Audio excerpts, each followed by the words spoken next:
Hey everybody, this is Leah and I'm with Nurturing Your Life. And I wanted to talk to you today about something that I've been hearing about a lot lately. Have you been having skin issues? Rashes, hives, eczema, bumps, maybe blisters, psoriasis, itching, the red flushing?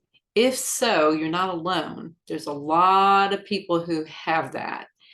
And maybe you've gone to a doctor or a dermatologist who has helped you by giving you some topical antibiotics or corticosteroid creams. And maybe that has helped, maybe for a little while, but then maybe it stopped and then your symptoms returned and you're not sure what to do. Well, if that is you, then let me tell you what else might be going on. Now, please note, no judgment. If you need to use the creams and those help relieve symptoms, I understand. I've had eczema in the past on my stomach, affected my clothes, affected where my clothes were. It hurt to put on clothes and all. I had to use it temporarily to relieve the symptoms. But that's just it. I knew the cream was just addressing the symptoms, not the cause. And if you don't want your skin issues to reemerge another time, figuring out the root cause is what's needed. So what can you do? Well, first, this disclaimer, I'm not a doctor, I'm a health and wellness coach. This information is just for educational purposes. Always recommend you check with your own health practitioner before starting any kind of nutritional, lifestyle, or health modifications. All right, so sometimes symptoms can be due to what I'm calling some skin hygiene factors. And these are things like maybe some new products like soaps or shampoos. They have some different ingredients than maybe your old products did, and you might be having a reaction to those. Maybe you've been using a new laundry detergent and that has some different ingredients or an irritant that your body just doesn't tolerate. Or maybe you've been sleeping on some new sheets. You bought some new sheets and maybe whatever's in that fabric is affecting you. What about some new clothing, maybe with a different type of fabric? That could be a possibility of causing those skin issues. Or maybe you're using some kind of a new makeup, lotion, skincare. Sometimes even the same products can cause us problems later on. Sometimes manufacturers will change the ingredients and that can affect us as well. Or maybe it's not any of those, but you've been out in nature, maybe you've been gardening or hiking and you inadvertently touched a plant. And so later you're showing signs of like an allergy or sensitivity to, or maybe you've bumped up against someone else, family or friend who's been in nature, and maybe that has affected you as well. Well, did you also know, though, that there's one other thing that might be driving those skin rashes and irritations and symptoms? It could be a food you're eating. And so when you went to see your doctor, did your doctor ask you about um, a food, or maybe did he or she give you a food journal to keep so you can figure out if there's some type of patterns that might be affecting you? Well, I know for many of my clients, unfortunately, their doctors have told them that it's not due to any of the food they ingest. And it may not be in their case. However, with some people it is. And you really have to be a detective to try to figure out what might be causing your inflammation.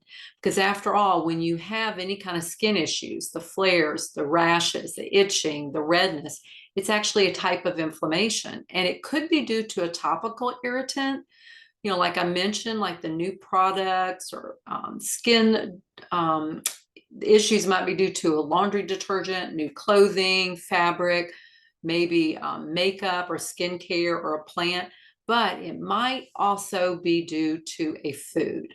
And it could be a food that you've always been consuming and enjoying, but it seems like all of a sudden it's affecting you. It can happen. It did to me with shrimp and shellfish. I grew up in South Louisiana, so we ate a lot of shrimp and crab and shellfish, and I was fine with no problems. And then in my 20s, I developed a sensitivity and then a severe allergy to it. And I had red bumps, swollen eyes, even some gastritis. And allergy testing now will show that I have a severe reaction, so I can't eat shellfish. Some doctors say it's due to a histamine overload, and others don't know.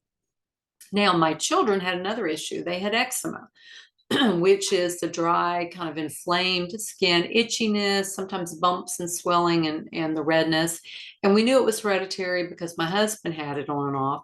And then, of course, years later, I developed an issue. But my kids were very little at the time, so we did some food testing, and we found that one child in particular had a gluten reaction. So we began a gluten-free diet, and we ended up doing it with both children, since the second one was showing some skin issues as well. And we did that for about 7 years. Then, as the primary child grew older, became weary of it, wanted to start reintroducing. And so that's what we did. And now this child can eat it, doesn't eat it a whole lot, but when this child does, there don't seem to be any issues.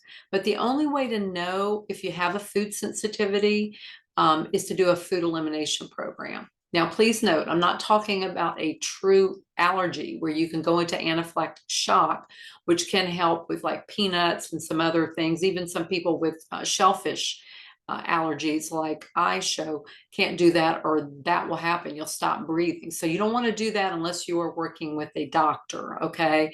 But I'm talking about just the sensitivity. Sometimes the food elimination program is a temporary way to get to the root cause. It allows your inflammation to calm down, and then later you can reintroduce the food into your diet and you might be fine. Now, just so you know, gluten is one of the top inflammatory foods. In fact, it plus dairy, eggs, and peanuts are the big four, okay? But if you have a gluten sensitivity, it may not show itself with digestive issues, like bloating and gas and diarrhea, constipation, or pain. And this really surprises many people. Instead, you may have a skin reaction like a rash or itchiness or hives or some of those white bumps or maybe redness or even some flushing of your skin. And because gluten is the offender, I've created a gluten-free in 2023 introductory program. It's 5 days. We are starting September 10th through the 14th, 2023. And I'd love for you to join me. We're going to be digging into why going gluten-free might help you, what foods and other products might have gluten in them, and actually how to begin and follow it successfully. I'm going to be providing some strategies, some cheat sheets, recipes, and some other goodies so you're not alone. And I will be walking with you for this short 5-day program. I found that is helpful to be that brief because it doesn't seem to overwhelm my clients. It will break it down into steps on how to initiate and get started. And the strategies plus support from someone who has not just worked with clients, but also has walked the journey herself is very helpful. And I have been gluten-free myself for 17 years. So I want you to know that gluten might be triggering your skin reactions or your digestive symptoms. And if so, this introductory gluten-free in 2023 program might be beneficial and help you out. So I'd love for you to join me. I'm going to put a link below, and you can reach out to me for more details. Thanks for listening and joining me. Bye-bye.